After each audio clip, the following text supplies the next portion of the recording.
Friends, last వీడియోలో గుమ్మడి హల్వా ఎలా చేసుకోవాలనేది చూపించాను కదా. ఇప్పుడు గుమ్మడి గింజల నుంచి పైన పొట్టు ఎలా సపరేట్ చేయాలనేది చూపిస్తున్నాను. గుమ్మడి గింజలు హెల్త్కి చాలా మంచిది, కానీ అవి మనం ఇలా ఒలుచుకుని తినాలంటే పైన పొట్టు తీయడం చాలా కష్టమవుతూ ఉంటుంది. దానికోసం నెయిల్ కట్టర్ ఉంటుంది కదా, ఆ నెయిల్ కట్టర్తో అటు ఇటు రెండు చివర్లా కూడా అంచుల వైపు కట్ చేసుకుంటే మనకి ఆ లోపల గింజ అనేది చాలా ఈజీగా వస్తుంది.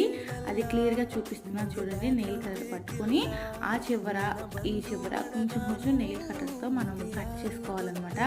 ఆ చివర ఈ చివర అనేది కొంచెం గట్టిగా ఉంటుంది ఆ పార్ట్ మనం నెయిల్ కట్టర్తో తీసేస్తే తర్వాత గింజ అనేది చాలా ఈజీగా వచ్చేస్తుంది. ఈజీగా ఎన్ని గుమ్మడి గింజలైనా మనం ఒలిచేసుకోవచ్చు అనమాట. చాలా మంది ఈ ట్రిక్ తెలియక గుమ్మడి గింజలు పడేస్తూ ఉంటారు. ఒక్కసారి ఈ విధంగా ట్రై చేయండి, హెల్త్కి చాలా మంచిది కదా. ఈ విధంగా మనం ఒలుచుకుని తినేయచ్చు.